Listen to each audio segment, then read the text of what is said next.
You're welcome along to Final One Standing. This is where we look ahead to the weekend's Premier League action, and Final One Standing and Off the Ball is brought to you by William Hill. You can download the app and play today. It's over 18s only, and see gamblingcare.ie for more information. And Off the Ball's new Final One Standing League is now live, so you can sign up before the 7th of October, which is next Friday, using the link across our social channels or the code OTB1, so all caps OTB1, and you can sign up before next Friday. The jackpot has doubled from last time, so it's up to €5,000 now. We are deliberating whether or not to allow Mick McCarthy into the next league, because he is going to hoover up this league. Apparently, he's taken this week off to research. We'll hear from him in just a moment, because he gets uber competitive, and it turns out that his uber competitive streak has resulted in a potential jackpot for him. So I'm bitter about it. We've got Ben Symes here in studio. Hello, Ben. Owen, how are you? Very well. Eve Conway is here. Hello, Eve. How are you? Shane Hannon, how are you? Hello, how are things? You're all very welcome. We'll hear from Mick, as I say, in just a moment. We might bring Alex Dunn from William Hill in, first of all, who we don't have at the moment. So we'll come back to that in just a second. Alex is on standby. He's making his way to the starting grid today for Final One Standing. So what we do is we'll go through some of the fixtures this weekend. As I say, we'll hear from Mick when we do the Alex Dunn slot in just a moment. Let's start with Liverpool versus Aston Villa. This is tomorrow evening's 8 p.m. kickoff. I guess it kind of comes with a little bit of PTSD, because the last time they played an 8 p.m. kickoff was last weekend and they got beaten by Brentford. Aston Villa at home is a situation where Villa are coming into this game in really big form. I'm not sure what we're thinking here. Are we thinking that this actually is going to be more bad news for Liverpool? Eve, do you want to kick us off on this one?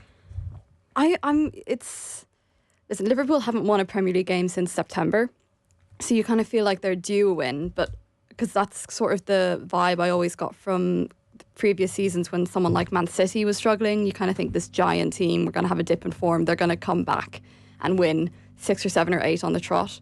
Whether we've seen enough of that from Liverpool to be able, like this squad that they have right now, or at least a team under Arne Slot hasn't had to recover from a string of bad performances yet. They were so solid last season. Yeah. So it's really a dip into the unknown. I'm thinking a draw, maybe, because Villa are on a really hot streak at the moment, but at the same time, going to Anfield is never easy. No, I think also as well, our Liverpool kind of backed into a corner because of what they've done midweek. It's needed to be 3 points for every single fixture so far for Arne Slot ever since they lost the first one. But it absolutely needs to be a win this weekend, Ben, when it comes to Liverpool, because of the fact that he's rested all his players midweek and he has decided the pressure's going to go on my shoulders now as a result. They've actually lost the most amount of games in the top 5 leagues in Europe since that last win in September. So it's immense pressure, and you hear people kind of saying crisis. I don't think they're in crisis yet.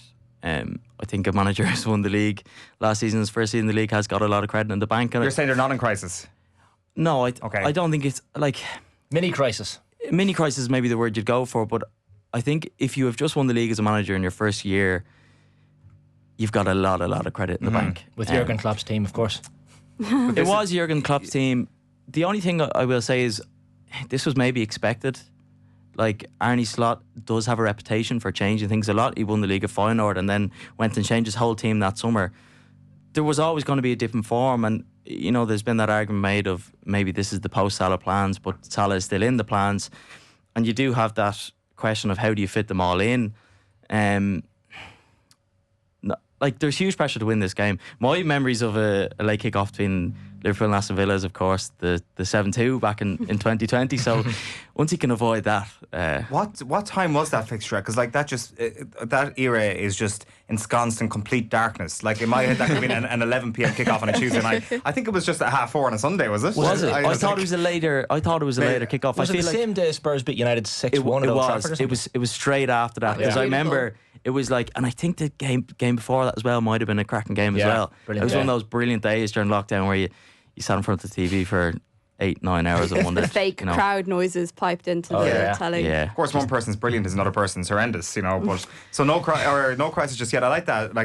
We do have to exist and accept the fact that a 2-game losing streak is a crisis at this point. Crisis or no crisis, Shane? Before we go to Alex, full-blown crisis. And I said it this morning. I think it was a disgrace the team Arne Slot put out on against Palace in the Carabao Cup. It was a disgrace. It was a disgrace. And not just for I'm not talking just about the fans who pay good money. Liverpool tickets. The Carabao stocks are plummeting over in Thailand right now. 100%. It's shameful to them. It is, but like even when you looked at their bench, normally when a team puts out a weakened or inexperienced team, they'll have a fairly star-studded bench. He wiped his hands of this tournament, and I think when you're on a losing streak like Liverpool are and Arne Slot is, you have to start winning games in any competition that comes your way, and the Carabao Cup was that competition. Crystal Palace are taking the piss out of Liverpool on social media before and after the game. After the game, they're like a win in Liverpool again. And Arne Slot had the opportunity to change that, and even he gave Rio and Gamoa 86 minutes the other night, but we haven't seen him essentially since what was the goal against Newcastle away, wasn't it, the winner? Had a brilliant pre-season apparently, but all these players who aren't getting game time for Liverpool now won't really have much game time except for the FA Cup that's to come. I know they have massive fixtures against Man City and Real Madrid to come, and obviously that was in the back of his head when he made that selection, but I think and again hindsight is 2020, but I really think he's let the club down a little bit with the selection, and let the fans down for sure, because there's only 4 trophies on offer. I know it's not either or, but if they were to beat Aston Villa in a scratchy win tomorrow night, and he comes out afterwards and says, listen, there was a bit more energy in the legs, and if we hadn't rested them midweek, we wouldn't have won today.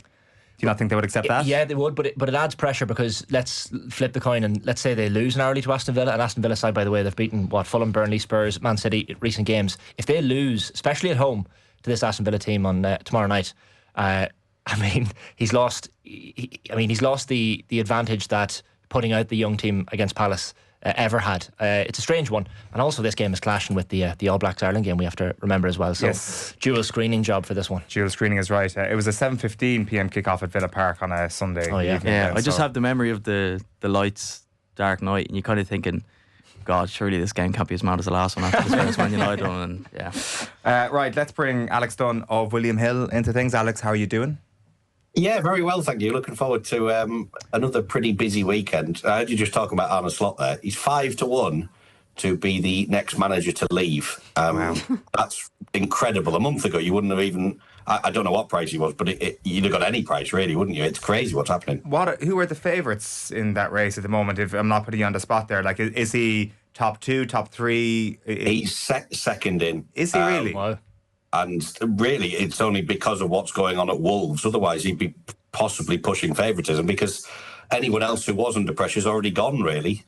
Or in Forest's case, gone twice. So, yeah, I think Nuno's third in at 6-1 at the minute. Wow. It's remarkable that a lot of owners at the minute just seem to be going, we just change the manager. That's what we do. If things are going wrong even for a little while, we change the manager. And the teams that are doing consistently well are the ones that aren't doing that. And that might be what Liverpool have to do. But I'll tell you what, if Villa score first tomorrow, that is going to be a very interesting second half maybe at Anfield, because we just haven't seen it with Liverpool. And you mentioned the team news there for the Palace game. It was incredible what he did. I was on the way up there. I was going to the Newcastle game, and Liverpool were 6-5, and I thought, do you know what? Liverpool odds against at home is appealing. Then I saw the team and thought, oh crikey, glad I didn't get involved with that. And I think they were 15-8 in the blink of an eye.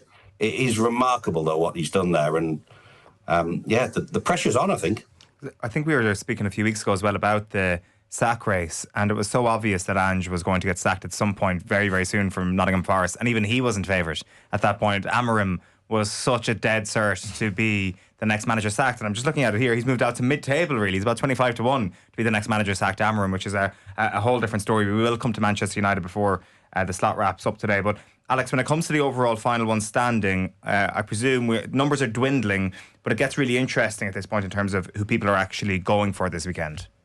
Yeah, it certainly does. There's only 1% of players that are left in the original and the biggest jackpot. I believe your very own Mick McCarthy is one of them. We'll get to that in a moment. As for picks within that game for this weekend, because let's face it, you are now running on teams that maybe you didn't want to put in, or you're trying to make the best of what you've got left. 60% of players are with Brighton at home to Leeds, which does make plenty of sense.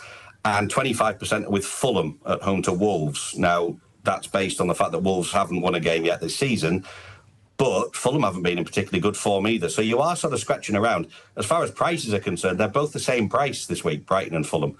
So I guess the gut feeling there would be that Brighton are the better of the shorties to put in. But yeah, by now, I think people have used up anyone who is sort of vaguely competent and consistent. And you've got to take a chance, haven't you now? But yeah, Brighton and Fulham are the two. Yeah, well, do you know what? Let's actually play the voice note from Mick McCarthy there. He's on annual leave this week. He took annual leave especially to do his research because he cares so much about final one standing. So let's have a listen to the birthday boy, no less. Hey, folks. So another week survived. Manchester United, as I always knew and trusted, did the job for me. There was no worry there whatsoever. In fairness, they actually did make it kind of worry-free, at least for the most part, until, of course, the last 5 minutes of the game when even my 5-year-old daughter was panicking and asking what happens if they score another goal. Fortunately, it was United who scored the other goal, and it wasn't too bad. Of course, my other pick was Leeds, who had the game wrapped up within about 20 minutes and would have given me a nice carefree weekend. But however, happy to be through to the next round. Of course, the stress of it all, being in the final four of the off-the-ball league, has been a little bit too much. So I took myself away on holidays for the week and tried to get some fresh air out here in the woods of County Longford. And, you know, just kind of clear the mind a little bit, clear the air and see if the obvious answer for the next week, possibly the winning week, would come to me. And, of course, here I am on the Friday, none the wiser, standing in the absolute lashing rain and on my birthday, no less, stressed up to the gills with this decision that I have to make. Fulham are a choice, let's face it. They're home to Wolves. That should be the straightforward one. I've gone for home teams the entire way. However, Fulham are not in good form. The other option are Newcastle United, away to diabolical West Ham. That's the one I think I'm going for. I haven't picked an away team yet, and I am very aware of the fact that Newcastle have not won away from home so far this season. However, they're off the back of a non-Champions League week. Despite putting an annoyingly good team, strong team out against Spurs, they did win against Tottenham. So maybe some confidence has been brought. And Newcastle, whose away defeat in their last away game brought me through to the next round with Brighton when people thought I was mad, are, I think, who I'm going to have to go for this week. And hopefully it's enough, because I don't think I can take another week like this. I suspect, Alex, a lot of people won't have Newcastle United left at this point. Like, it's certainly who I'd be going for from his suite of options. But then again, his policy of going for teams with home games is a fairly sound one. Yeah, I do think a lot of people will have chosen Newcastle. I'm trying to think in which games. I guess there was the Wolves game. That was, I think, the fourth game of the season at home. And there was Forest a few weeks ago, maybe even Fulham last weekend. But yeah, in terms of profile, Newcastle are flying comparatively and West Ham are very much not. So that would make sense. They're priced up at 13 to 20, Newcastle. It's pretty short for an away team, but I can see where he's going with that. The fact he's already had Brighton as well, they're off the table. Fulham's an option. And then you're looking at, away from the obvious, you don't really want to touch Palace, Brentford particularly. And then you've got big boys against little boys, really. There's some big hitters in there, but whether they can actually win through, I mean, you'd love to be playing Arsenal at Burnley, but everyone's already played Arsenal. So it is a difficult one. And Sunderland-Everton, the Monday night game as well. I think Sunderland are actually priced up as we speak as the outsiders in that game, which intrigues me because they've been so good and so good at home as well, that as a betting proposition, they actually make a lot of sense this week. I will say that, like, I mean, as somebody who crashed out of this, like, I think in round one or something, I'm no expert on this whatsoever, but the fact that you outline, like, Leeds United being on the road, Wolves being on the road, like, and Brighton and Fulham not being teams that a lot of people would have selected so far, like, it does feel that it's open for that 1% to stay at 1% going into next week, as opposed to nosediving any further. Like, it feels like there's a couple of straightforward enough picks, and I'm sure there is going to be one or two upsets, but I'm sure there's going to be a lot of survivors for next week as well. What else are you looking at this weekend, Alex? What else piques your interest? Yeah, we've got plenty of markets available, and ACCA boosts are always a good thing if you are putting a few of those shorties together. So a few that we've highlighted there: Brighton at home to Leeds, a piece together with Arsenal away at Burnley, Fulham at home to Wolves, and Newcastle at West Ham. So basically anything that we've discussed. put those 4 together and it pays just over 6-1, and then you get your boost on top of that as well, which looks well worth a look. I think as a Premier League fourfolds go, that's not too bad for the weekend. And keep your eye out as well, because we've got epic boosts available on plenty of the televised Premier League games as well. So over the course of the weekend, we'll have loads coming your way. I've got to say, as far as the Saturday evening action goes, I've managed to get myself in on a shift that starts at 2 o'clock on Saturday. I'm just going to be watching football throughout, basically. I mean, don't tell the bosses that, but that's basically what's going to be happening. Spurs-Chelsea followed by Liverpool-Villa as a neutral is one heck of an evening, isn't it? You really are a true martyr, Alex. You're taking one for the team there. Listen, thanks very much for your time, Alex. Good chatting to you, and hopefully we'll be speaking to you again next week with Mick here in studio, surviving, and he's got his Newcastle pick right. Thanks a million, Alex Dunn. Lovely, thank you. So we've spoken about Liverpool versus Aston Villa. Maybe some final thoughts on this. By the way, I am hearing we're going to hear again from Mick before the end of Final One Standing today, when he's finally locked in his pick after listening to that advice. But just on Liverpool versus Villa, the thing that we didn't really mention earlier on with regards to the tinkering from Slot midweek is that there's been a big comparison made this week between Slot right now and Brendan Rodgers back in 2014, and it was Matthew Stanju who I first saw make the point on Twitter during the week, but it's been made in a lot of other publications over the last 24 hours or so, is the changes that he made for the Real Madrid game back in 2014 when he leaves out Gerrard, Coutinho, Sterling and a few other frontliners. They go to Chelsea, or they're at home to Chelsea that weekend, and they turned them over. Chelsea actually beat them. So it was all for nothing. So as a result of what he's done midweek, the point here is that this weekend, there's a lot more pressure on them actually beating Aston Villa tomorrow night, because he's put themselves into this situation. What he said post-Palace, our performance against Brentford 2 days after we played Frankfurt away, I saw a team that struggled with playing 3 games in 7 days. In 2 days we played Villa, and the last time I played a player I thought was ready for that programme was Alexander Isak, but it turns out he wasn't and went out with an injury. Now I know Slot, he doesn't exactly have a whole pile of subtlety about him because he's Dutch, but I'm not sure about this whole Isak thing at the moment. I'd say Slot is quietly fuming with the fitness of Alexander Isak, and his solo training regime in Spain clearly didn't have him ready enough to play Premier League minutes at the start of the season. And we're in November now, and fitness is still a bit of an issue for him. Granted, there might be a bit of bad luck there. I think it all comes down as well to the fact of, if they could redo the summer window, you'd need to have Guehi in instead of Isak. You know, so many of their problems would be fixed if that had happened. You wouldn't be hemming and hawing and worrying and moaning about the injuries with Isak. You'd have a stronger defence. You know, I just think they obviously, listen, they spent big money this summer, and in the moment, a lot of those signings looked like they were going to immediately improve their starting 11. But now it's kind of seeming like a lot of them, A, didn't, and that B, I don't think signing Isak was ever going to be the right decision for Liverpool. And I think we're sort of seeing that now. Obviously, it's unlucky that he's injured. And if he was at full fitness and scoring goals week in, week out, we wouldn't be having this conversation. But he's not, and so we are. I think it probably was the wrong decision for Arne Slot. I think this might actually end up costing Arne Slot his job potentially. I think it was the right move for Liverpool. And I think as the seasons go by, I think Isak is going to get back to where he was last season and possibly put up his best numbers ever in the Premier League, maybe next season or the season after. I think this year already that looks unlikely, because he's just on the back foot, that the number of games that he's going to be fully fit for. I think for Liverpool it was the right thing, and I think the attack, as you mentioned earlier, Ben, it's a bit of a mess at the moment, but I think that is going to figure itself out.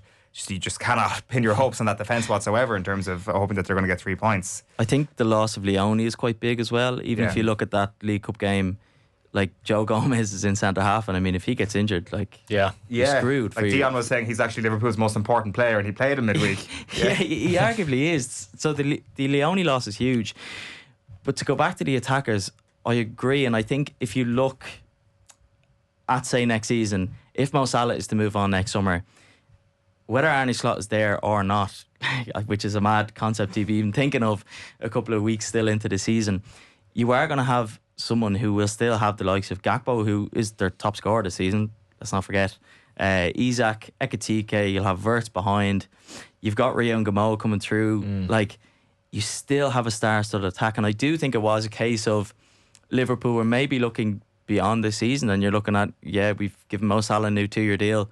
I mean, the first question is, does he last for the 2-year deal? If he does, great. You still have the likes of Isak is still we forget, like, is still relatively young in his career going forward. Ekitike is still so young. Wirtz is still so young, and he still has a lot to improve. I do think he has a lot to improve to get to the level, and there's definitely a lot of physicality issues which need to be addressed quite quickly. We do see that players coming from the Bundesliga a lot. I do think it was the right move for Liverpool. I just think the whole Gay saga was left way too late, and I'm wondering, was that a panic issue late in the window of they got Leone in and thought maybe that's us fine, we've got 4 centre halves, and then realised we've got too many competitions to be competing that season, we need another. I don't think Isak was necessarily the wrong transfer, but the Gay one definitely should have been sorted maybe before it. It's also hard to win the league when you have that much turnover. Like, to give him his due, and I've called him a disgrace already on this slot, but to give him his due, it's his second season. He signed a lot of new players. Maybe, as you say, Ben, the plan wasn't to win the league this year, although surely... I don't think it necessarily wasn't to win the league, but I think he definitely wanted to imprint his standpoint a bit more. Which might take more than one season, in fairness, and certainly at least half a season. So yeah, it's interesting, but like... It just the leaking goals at the back is so un-Liverpool-esque. Konate looks like he's never kicked a ball in some games. Van Dijk has caught himself in 1v1 situations, even for was it the Mbumo goal in the opener at Anfield as well. Like, Van Dijk thought was leaving it to Konate and vice versa. So there's a lot of and even Mamardashvili in goals. Like, it's amazing what a solid goalkeeper behind you does for a team. Just look at Lamans at Old Trafford, and Mamardashvili just doesn't have the same aura as Alisson, which maybe goes without saying. But few issues, but that's not to say many crises will turn into a crisis. They might start winning games soon. Let's hear from Mick. I think he's finally made his decision after listening to our sage advice. So, it turns out I've already picked Newcastle, which somehow slipped my mind in my entire week of contemplation, which it turns out is all for naught. Puts me pretty much back to square one here. What the hell am I going to do? Please help. Not to mention, it's still raining. Okay, right. So when he said I've already picked Newcastle, I thought he meant he locked in his pick for this week. Okay. So he's gonna go for one of the home teams, and it's going to be Brighton or Fulham. If we have a further update from Mick before this slot wraps up, we will play it. Somebody get on to Mick very, very quickly and tell him that it's an emergency. Let's move on to Tottenham versus Chelsea tomorrow at 5:30. Eve, how are you feeling about this one? I mean, surely pretty confident. It's against 10 men, first of all. It's my least favourite fixture of the year. Why is that?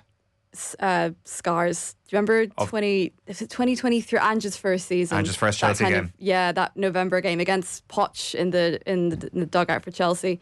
And just it all went horrendously wrong. And we lost, like, Maddison injured that game, Van de Ven injured that game for really, like, months. They were out for a very long time. It derailed our entire season.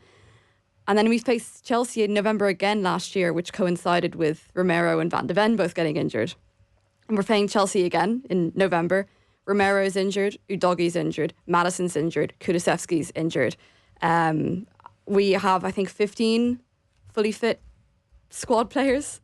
And I don't think people are mentioning that as much as the whole conversation is, oh, well, Chelsea are missing Cole Palmer. Mm-hmm. It's like, yeah, well, Spurs are missing most of ours, at least 5 of what we would ideally have as our starting 11. Okay, well, I'll add in Badia Shields out, Colwell's out, Delap is injured. They do, I think this is just like a collection of teams who could be so much stronger on a different day or later hobbling along. Yeah. I'm never confident facing Chelsea.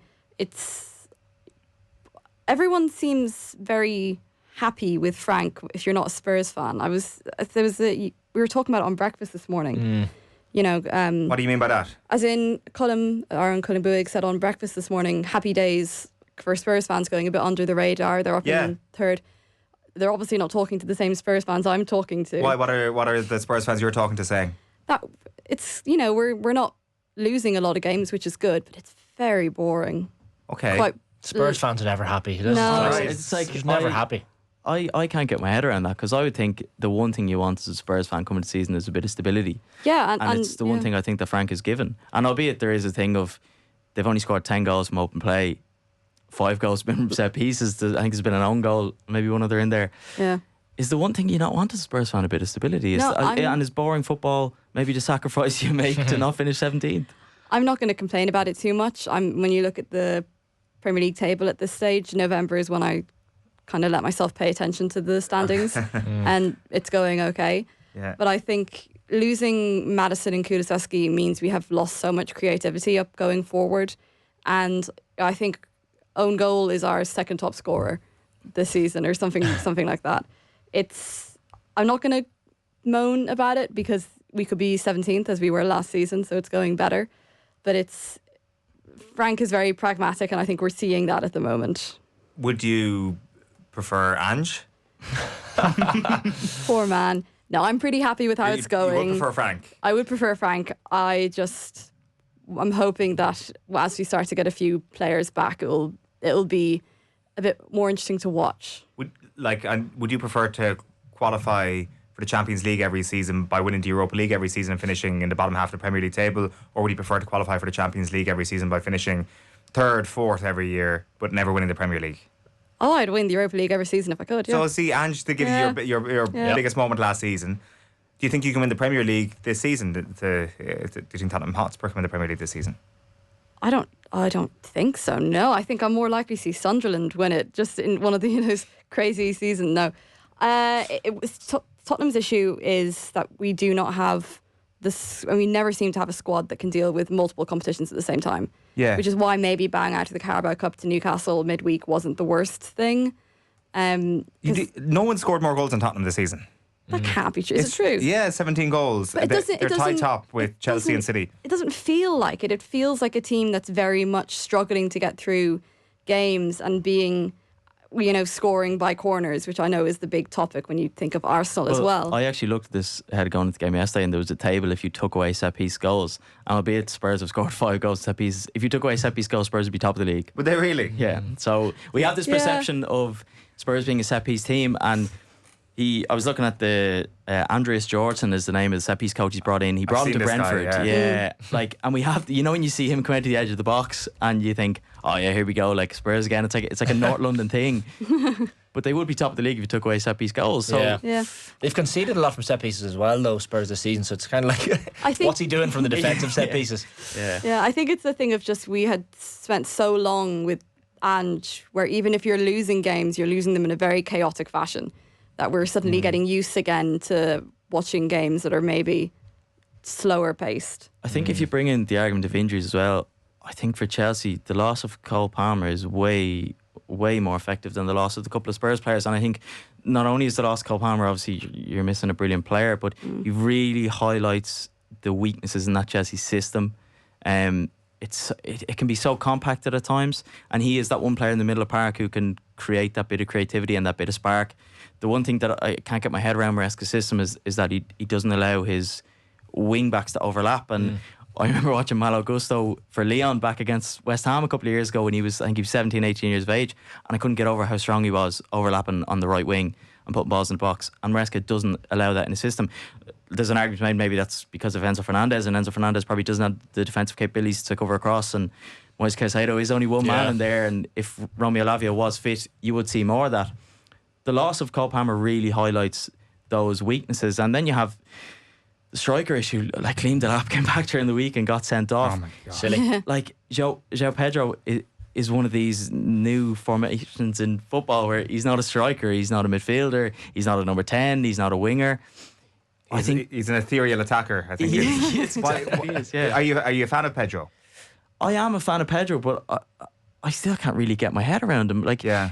When you see him at Brighton, and you don't watch Brighton that much, you see him score a couple of goals, but a lot of the goals I call to be penalties, and he's one of these players that if you don't watch him too much, he will chip in with goals, and you kind of think, great, but he's not a number 10, and he's not a striker. Cole Palmer is the best Chelsea creative player, that kind of floative player. You've got Estevao, who has looked brilliant when he's come in.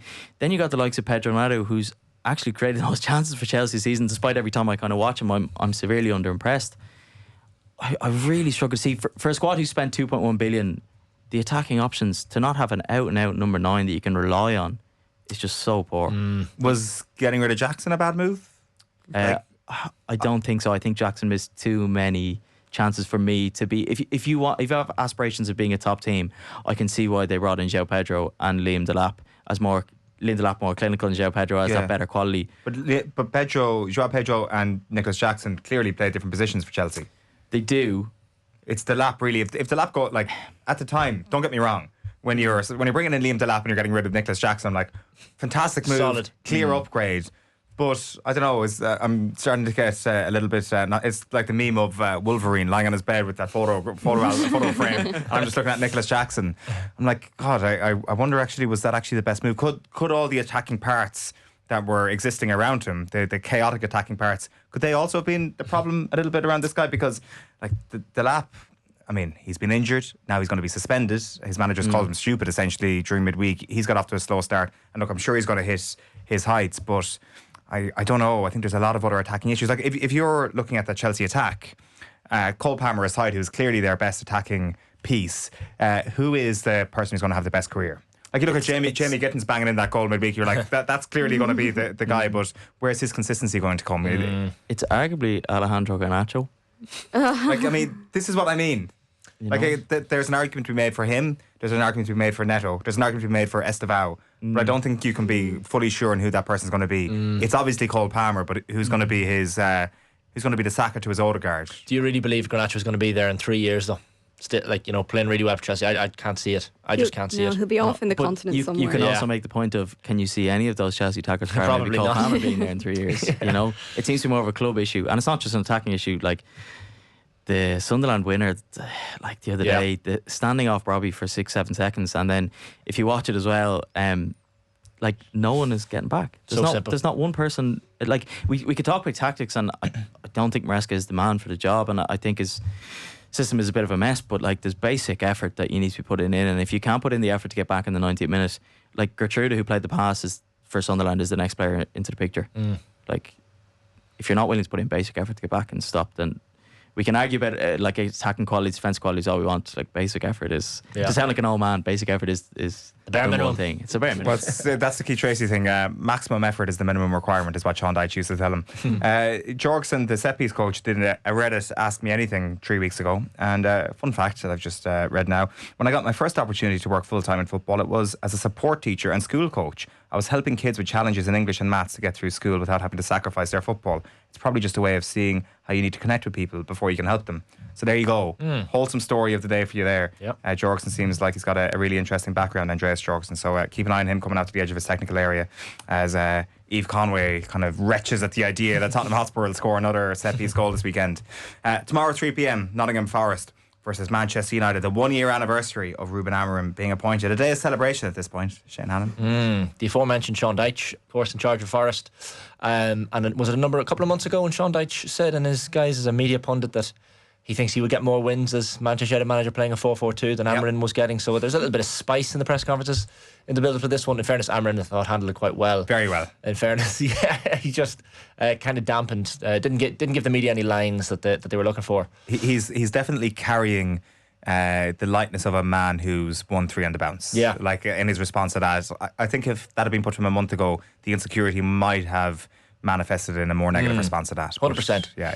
And I think it is a coincidence that Jim Ratcliffe said, "Oh no, Amorim's going to be here for 3 years if results go their way," and then they started winning games. I think it's a coincidence. But then sometimes you think the players look at that, and if any player is maybe unhappy with the game time or doesn't like the manager, all of a sudden they hear Jim Ratcliffe saying that, and they think, well, this guy's going to be here for a while. I may as well knuckle down and start performing.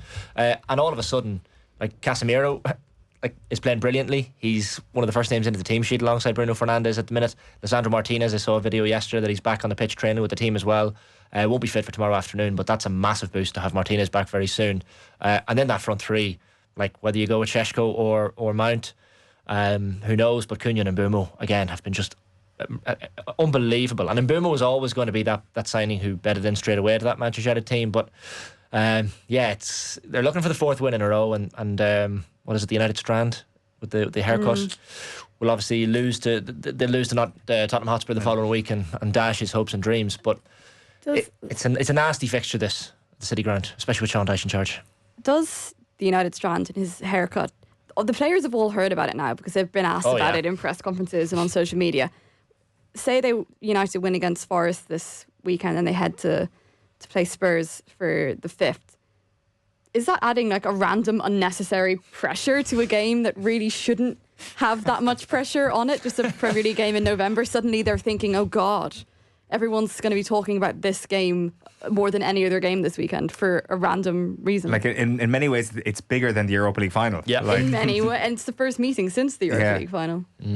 God, do you talk about it in the dressing room in the build up to it? Do you address it? Like, because I'm sure this bunch of young men are quite online and they'll be very, very aware of this. You make it a lighthearted. Maybe you make it a lighthearted thing in the dressing room. You bring it up because it's probably the elephant in the room. Maybe we're just stupid and like this is a social media thing. The players aren't aware of it or thinking about it whatsoever.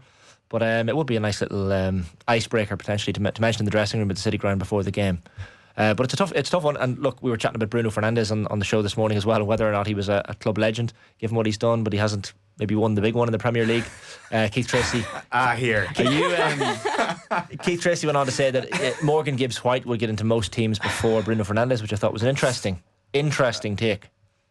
Wow. Whether or not you think he is a club legend. That's a lot of information. Can I? Yeah. Can I just? just? Where do you want to pick up with that? Well, can I just start on maybe? There was a word you mentioned there, which was if Bruno Fernandes doesn't win a title, which is probably where I'll start off. I think that's the big if. Winning 3 games in a row to talk of a title charge is maybe a bit reactionary. Not this season. No, absolutely not. No. What I will say is that the recruitment has been very, very strong. Cunha, Mbeumo and Šeško are a brilliant addition to the front three. The only probably downside of that is Bruno Fernandes has moved out of his probably his best position. Yeah. They've been brilliant additions, and for me, Sene Lammens in goal has been the huge one, and it's probably coincided with, I know we've always talked about Amrin being so strict and thing to his system, but the tactics have tweaked a little bit, and I think if you watch them, they are going significantly more direct, and Lammens kickouts, if you watch them, the majority of them are going long. Yeah. It's also a lot quicker going forward, which probably the signing, Cunha and Mbeumo, but like especially Mbeumo, like when we watched Brentford last season, you're so used to Mbeumo getting the ball on the break and running at defenders, and that's been a huge part of United's system this season, is him getting the ball and running at players. And then Šeško up top is a funny one because albeit the output probably hasn't been as high as you put these monumental expectations on young players coming into the league, but from what I've seen from so far, technical wise and the profile wise, he arguably looks like the signing that Arsenal should have made, and I think his profile looks exactly what Arsenal would have needed. I think the signings have been brilliant. Look, you mentioned Bruno Fernandes being club legend. That's a whole argument for another day. But like, talk of a title this season is definitely far beyond the reach. But there have been foundations laid for the next couple of seasons. Well, there are a lot of these things turn out to happen. Like it's very common for something to go from laughable to actual fact. Like, so I wouldn't be surprised if Bruno Fernandes is there with a Premier League trophy at some stage in his career. 2028 was the target Jim Ratcliffe set as the next. What age is Bruno now? Like, he's 32 now, 31. 30? Maybe 30, 31, yeah, potentially. Well, if you're to talk in a couple of years, it's not that far-fetched. The only thing I'll say is, we're saying it's not that far-fetched. You still need another top-class centre midfielder. You need another top-class centre-half. You need a right-sided wing-back. Like, there is still a lot of money to go. Yeah, there absolutely is. But the most important thing about this start of the season, as you say, is the 3 people that they've signed who've been a revelation so far. Granted, I'm still saying it's a small sample size, particularly on Lammens. Like, it's only 3 games, but I mean, it's probably the most pressurised position in world football. Goalkeeper at Manchester United always has been, and he's really shown himself. He's 23 years of age. He spoke to the media after the Liverpool game as well, and spoke really well. Gave a lot away. He did. Next time Liverpool play Manchester United, they'll know what not to do, because Sene Lammens broke it down after the Liverpool game. But that also shows like a real sense of confidence. And look, my hunch is that he is an excellent signing, and then Cunha and Mbeumo just made sense because they're Premier League players, and then they've adapted to the added pressure as well seamlessly. So it's looking very good for them. Premier League title before Bruno Fernandes' peak is over and he moves on from the club. It's unlikely. That could be like, he is 31 now, just check that there. So if you're talking 2028, you're talking 34-year-old Bruno Fernandes, which, to be fair, in this day and age, it's very, very doable. So he has been good. I think he only gets the club. You don't become a club legend at Manchester United unless you've won major honours. Well, sorry. So the reason this conversation came into my head, I was listening to an episode recently of Talk of the Devils podcast, the Athletics podcast on United, and Andy Mitten brought it up, and he was making the argument that Bruno Fernandes is a Manchester United legend, if you want to use that term. And again, some of them were coming back on him saying the same thing you're saying, you have to win major honours. But like, he's won Europa League, he's won FA Cup, he's won League Cups. There's 2 trophies that matter in football now. Yeah, but he's certainly the best signing in the post Ferguson era that they've had.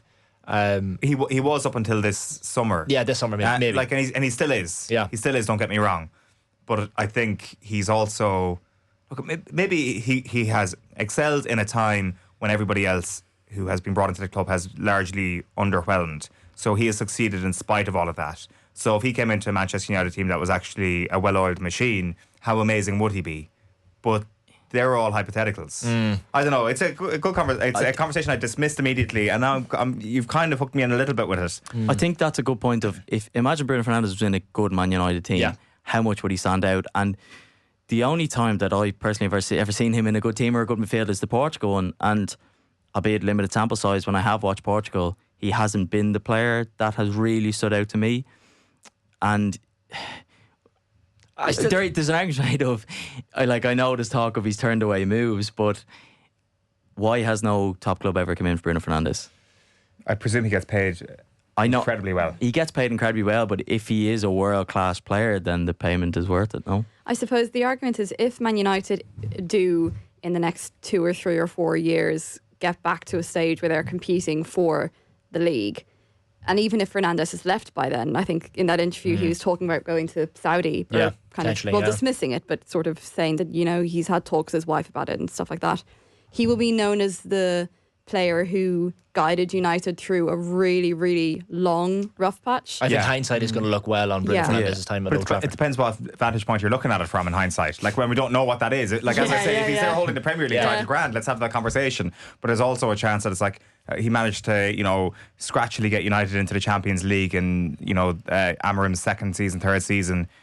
That's just not enough for me. But I mean, Steven Gerrard's a Liverpool legend. He never lifted the Premier League trophy. Granted, he won a Champions League. But yes. I mean, he won a Champions League, and Steven Gerrard is born and bred Liverpool man. Yeah, that's also adds to the. There are different levels there, 100%. But I mean, it can't all come down to trophies because other clubs who haven't won trophies have their club legends. Of course they do. But is Harry Kane United? I know. Is Harry Kane not a Spurs legend because he never won a trophy there? But Tottenham Hotspur's threshold for a club legend is lower than Manchester United's. I'm sorry, but you're talking about the most successful, second most successful in the eyes of Liverpool club in the history of English football. The threshold for a Liverpool legend now is quite different post Klopp, I would argue. Yeah.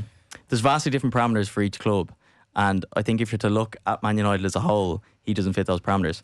There's an argument made of he fits the parameters at the moment, but I think that's I think he cannot. If you look at the legends of Manchester United, and you mentioned the likes of Roy Keane, and you watch Roy Keane's not just performances on the pitch, which I'm not doubting Bruno Fernandes' performances, it's the way he carries himself and the act. And can you really consider him a legend to win no trophies, be in a poor team, and maybe sometimes the way he acts? Well, you see, there's I think there are tiers to the word legend as well. Like obviously Cantona, Keane, Giggs, these guys are obvious legends. Bruno.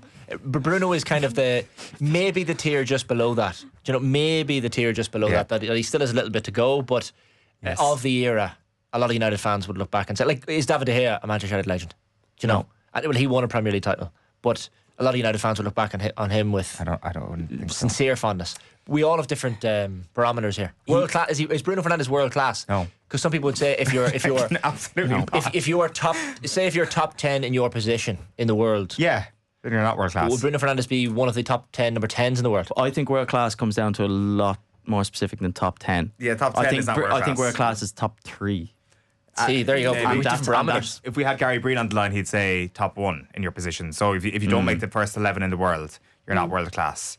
I think I would broaden it out. I think that if you're good enough, if you're of that level, that say you took the number 1, number 10 out and you put in player X, and if player X wouldn't look out of place in that player's position, then I think if he's of that standard, he's world class. And I don't think. How many golfers in the world are world class? A couple of hundred? 300? See, this is that's a different question entirely because it's not a team game. How many golfers in the world are? I don't know. 3. Let's ring up Paul Beatty here. Shane, I think what we've learned here is your parameters for world class and club legend are vastly different. They are different. We've got whataboutery into an absolute hole here. Apologies, folks. I will have the answer to that question ready next time you ask me, Shane. Let's move on finally to Manchester City versus Bournemouth Sunday at 4:30 p.m. Are we looking at the Pep Guardiola successor going up against Pep Guardiola, I wonder, this weekend.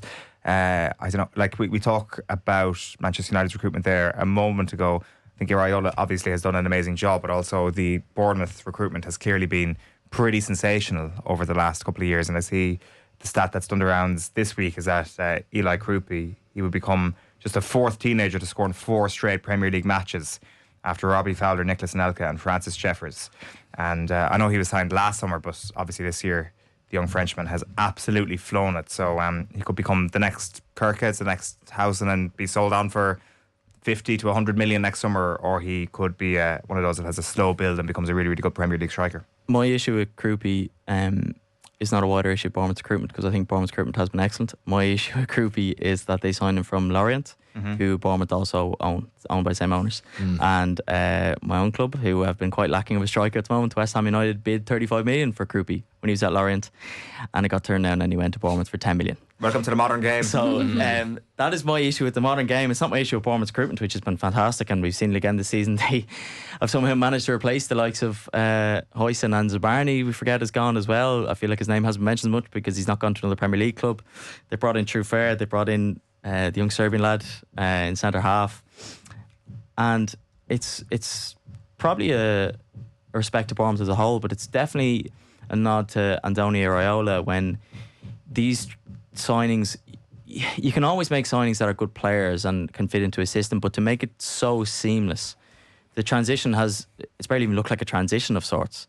And I think to show that you can manage your team through that sort of transition and lose such key players has now, for me, made the point that he can't step up and take if the media were to look at a bigger job. I don't know if you read out this stat on Krupi. Could become just the 4th teenager to score 4 in a row in the Premier League. Did you read out the 3 names? Read that out. You just read out the 3 names. So that's one's already been done. It's so good. I was just reading twice. I was trying to find it. So good. I had heard the stat during the week, and I was like trying to find it. In the midst of me trying to find it, Owen is literally saying it. So there you go. But you're so caught up on Bruno Fernandes. I'm still thinking world class. And Owen's a world class broadcaster. The world class teenager. Krupi is Bournemouth's legend, I think. Already, I would say, yeah, he's heading towards world class. But this game is one that I think Bournemouth maybe come out in a cold sweat about. They've a horrendous record at the Etihad. It's one of those that I think Haaland is back in training this week as well, and Rodri was back in. Obviously they gave the Carabao Cup game against Swansea a miss during the week. But City, like, if City start losing, say they lose 2 out of their next 5 games, 2 out of their next 4 games, and recent form would suggest that they have a defeat in them, then all of a sudden the gap to Arsenal becomes, look, it's never going to be unattainable for a side with that's as stacked as Manchester City. But what are they, 6 points behind Arsenal at the moment? You don't want it to become 9, 10, 12 by Christmas. And based on current form, that could well happen. So I think Guardiola will be quite keen to get a win here. And like, it's probably one of those 2-3-0 City victories you would expect. So I think Bournemouth just playing for a draw if they can get one, but hard to see. It's funny still talking about kind of Pep and a Pep disciple in a Premier League season where Pep ball has kind of died a death, and it's teams are approaching games in a very different way. But to say that Bournemouth are going to be playing for a draw, they are second in the table. It is second v 5th. You know, they're 2 points above City. They've, they're in recent form. They've had a few draws. They've maybe not been as solid as teams around them. But I wouldn't be surprised to see City still have a few wobbles. It's something that would be unimaginable kind of 5 or 6 seasons ago that we've seen cropping up in recent seasons. And with a few players returning from injury, maybe not back in the flow of like Bournemouth or have momentum is with them. So I wouldn't say it's going to be a handy 3-0 win for City. No. But I wouldn't be surprised to see it. Well, the Haaland thing is the big one. If Haaland isn't on form, then City don't win a game. Like Haaland has scored 11 goals this season, and then the next are all on 1. So that's a concern. It's that a real has to be a concern. And we saw it last weekend against Aston Villa. If he's not firing, then they simply just don't score. Yeah. And you just like, I know he's a freak of nature, as we've seen in his YouTube video last week, but he can't keep it up every single game for the whole season. It's just physically not possible, and we know he will have games where he doesn't show up, and so far when he hasn't shown up, no one else in the Man City shirt has been able to show up. Yeah. This clash is also against Haaland, top scorer, and Semenyo, second top scorer in the Premier League. Semenyo as well. He's like, brilliant player. He's one of those players though, it's like when you watch him, he's maybe not as good on the eye to watch, but he pops up with a goal contribution nearly every single game. Good fantasy player. He's a brilliant fantasy player. He's unbelievably effective without looking overly polished as a footballer. There's kind of a madness to how he plays. Like the goal against Liverpool on the opening night of the season is a perfect example. It's kind of like, how has he managed to course through 5-6 players here? Just he cannot get the ball off him, even though he doesn't look like the most tidy dribbler, but he clearly is such an amazing footballer. This is like at the start of the season when you see Manchester City versus Bournemouth at 4:30 on a Sunday, you're like, I'd skip that. This is absolutely must-watch football on Sunday. Huge fixture. Bournemouth versus Manchester City. I'm not exactly sure it is going to be anything close to a walk in the park for City on this one. And thanks for popping the Eli Krupi bubble, Ben. You know, I was like, this kid from Lorient. It was signed in a very wholesome way. Well, I'm only saying it out of spite because we have Nicholas Fulkrug is dead injured, and Callum Wilson, who Nuno Espirito Santo seems to have already decided he doesn't want anywhere near his team. You should get Evan Ferguson on loan again. Well, I was actually at Evan Ferguson's debut last season against Brentford. I was there, and so much excitement. Thought he was going to name the starting team, and he didn't. And it was actually the day that I found out Keith Andrews was the Brentford set piece manager, but that's a different story. And Ferguson came off at half time, and he had an effort about 5 minutes into the game, and he looked so sharp, and the whole stadium is like, oh, you know, we've got a proper player here. And I was kind of going, Jesus, we might have finally found our striker. And I just think, I don't think it's an indictment on Evan Ferguson. I think it's a West Ham thing that we just, since maybe Diafra Sakho or Carlton Cole, we haven't had a striker. And I know that's miserable to say that. We haven't had a striker capable of scoring. But Mikel Antonio, sorry, but you know what I mean, a player who's trained as a striker from their youth. We haven't got any final word from Mick, have we? He's gone dark on us. I'm sure he'll be back here with us next Friday to boast about another successful pick. And if you don't hear from him next week, he is obviously lost. Guys, thank you very much for your company. You've been listening to Shane Hannon, to Eve Conway, to Ben Symes. This has been Final One Standing. We'll be back next Friday looking ahead to the Premier League action once more. Thanks for joining us.